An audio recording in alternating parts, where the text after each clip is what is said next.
Hai adik-adik, apa khabar? Kalau adik-adik background sekarang dia macam bising sikit, adik wait for a while nanti dia okey dengan sendirinya.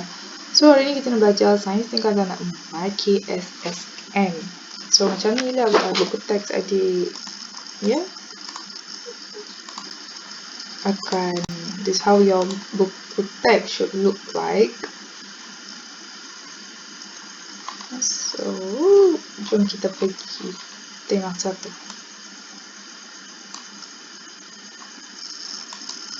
Okay, sebelum kita pergi tema 1, nak explain pasal kandungan dia.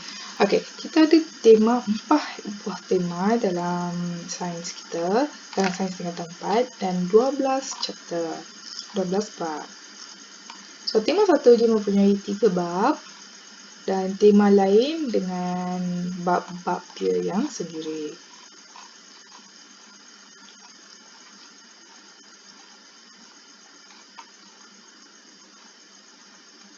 Okay, yang ini ya, tema 1 kaedah saintifik. So dalam kaedah saintifik, dalam tema 1 mempunyai 3 bab. Dari 3 bab tu, apakah yang adik-adik kena tahu ya? Okay, yang inilah yang ketiga perkara ini adik kena tahu. Apakah yang perlu anda lakukan sekiranya berlaku kemalangan di dalam makmal?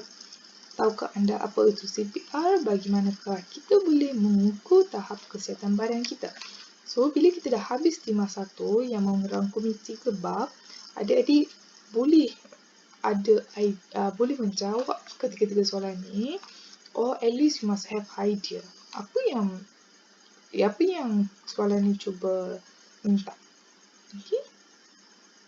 Jom masuk tema bab 1. Langkah keselamatan dalam makmal. So, kata kunci dalam bab ni, topeng muka, sarung tangan, kebor asap, bahan sisa biologi, keracunan merkuri, jenis-jenis pemadam kebakaran. Dan 5 buah soalan ni merupakan soalan yang utama dalam bab ni. Maksudnya, bila adik-adik dah habis chapter ni, dah habis bab 1, adik-adik kenalah atau boleh jawab ke-5 soalan ni. Kalau adik tak dapat jawab pun tak apa, at least adik mesti ada idea. Apa yang mereka minta pasal contoh peralatan diri dan fungsinya. Macam at least adik kena ada idea lah. At least you can answer 1 ke 2 ke macam tu. Okay? Yang tu je. Senang je sains ni sebenarnya. Anda akan belajar tentang peralatan perlindungan diri, pembuangan bahan sisa pemadam kebakaran dalam bab ini. Okay, 1.1 peralatan perlindungan diri. Okay, apakah peralatan perlindungan diri yang kita perlu pakai di dalam makmal? Okay, dalam tingkatan 1 kita dah belajar langkah-langkah keselamatan yang kita perlu ambil dalam makmal. Apa yang kita perlu pakai pula dalam makmal untuk menjaga diri kita daripada bahaya yang mungkin akan kita dapat daripada eksperimen-eksperimen yang kita mungkin lakukan dalam lab. Okay. Apa tu peralatan perlindungan diri? Adalah peralatan atau kelengkapan yang memberikan perlindungan kepada pemakainya daripada bahaya. Okay, mungkin dalam teks 1 ke, ujian 1 ke, atau final year exam ke, mungkin soalan ni akan ditanya, apakah maksud peralatan perlindungan diri? Okay, atau apakah kegunaan peralatan perlindungan diri? Okay, contoh peralatan perlindungan diri yang kita perlu pakai dalam lab, dalam makmal adalah goggle. Goggle merupakan sejenis cermin mata yang akan melindungi mata kita daripada terkena bahan kimia yang berbahaya seperti asid, bromin, amonia, logam reaktif. Ini adalah contoh-contoh je. Jadi, mungkin we have more than that. Kita ada banyak kimia, chemicals yang mungkin yang boleh membahayakan mata kita. So, just in case kalau terkena bahan kimia tu kat mata kita, kita mungkin maybe it can lead to blindness, boleh mengakibatkan kebutaan. So, kita tak naklah benda tu berlaku kan? topeng muka. So topeng muka bukan benda yang baru untuk kita, dia dah jadi norma hidup kita sekarang. So topeng muka, kenapa kita pakai topeng? Kita perlu pakai topeng muka dalam makmal untuk melindungi dan untuk melindungi hidung dan mulut kita daripada terhidu bahan kimia yang sengit dan mudah meluap serta debu.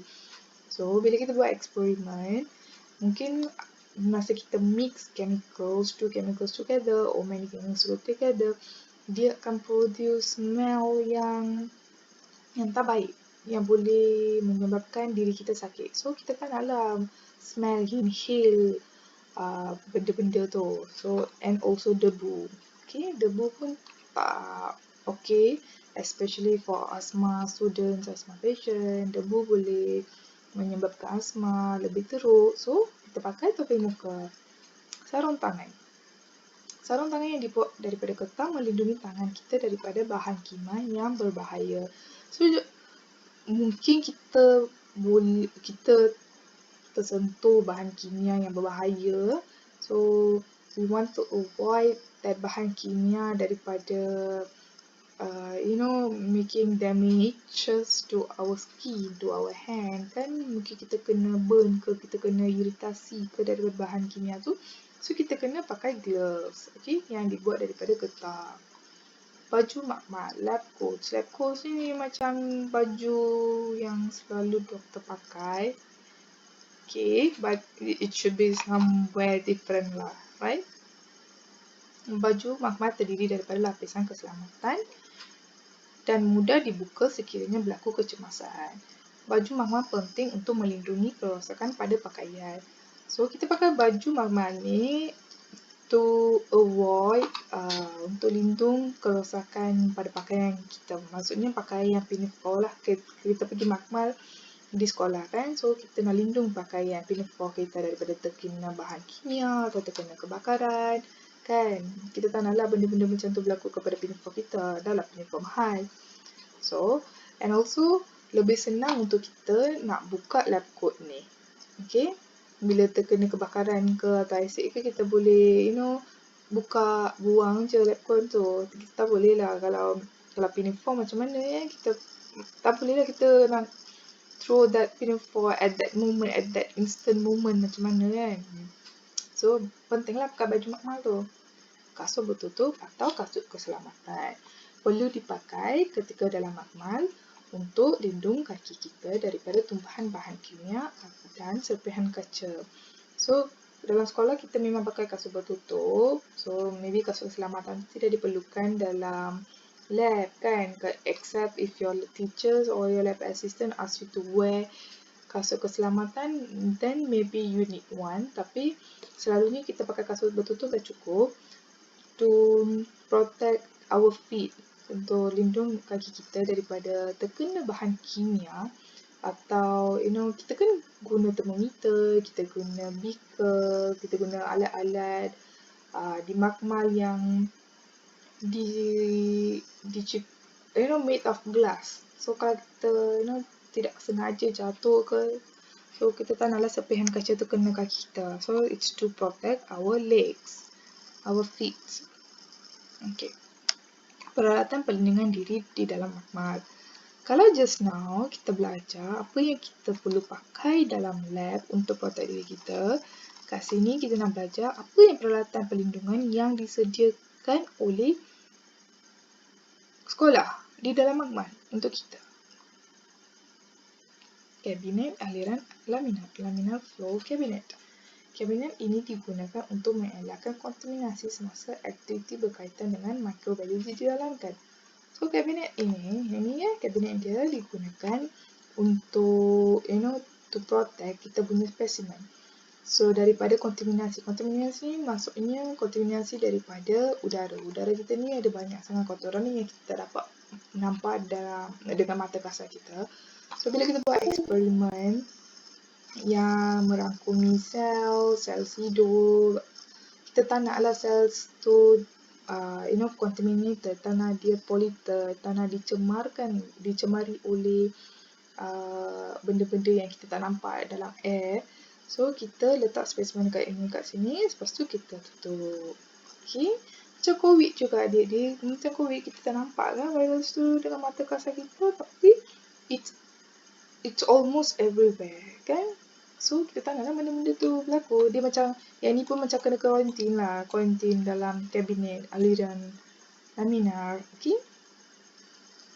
Penyiram kecemasan, safety shower.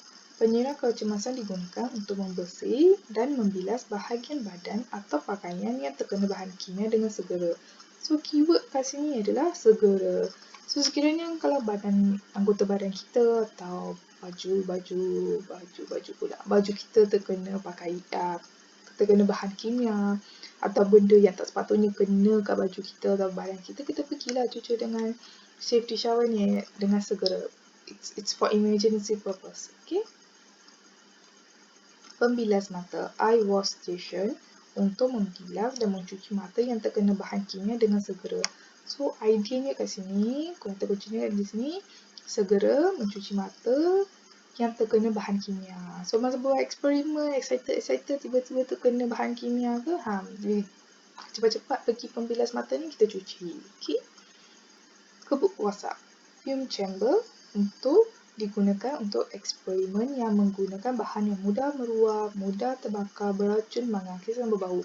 Selalunya fume chamber ni digunakan dalam chemistry lab, masa chemistry experiments, because bila kita mix few chemicals together, dia akan produce asap yang kita tak boleh bau lah. Chemical kan, nama pun dah chemical. So apa yang kita buat, kita tutup, kita letak spesimen dalam ni, lepas tu kita tutup. Adik nampak kan dia macam ada door kat sini, macam pintu tu kita tutup. And then from outside, from luar, kita boleh tengok lah apa yang sedang berlaku dalam eksperimen tu. Okay. So ini alatan-alatan yang tersedia dalam lab, dalam makmal untuk kita, untuk protect diri kita, untuk lindungi diri kita. Okay. Okay. Adik-adik, sekarang kita rehat dulu sekejap. Lepas tu kita datang balik untuk 1.2. Adik recall ke, adik nak minum ke, adik nak tengok phone ke, just relax yourself first. And then we'll come back again from 1.2. Okay.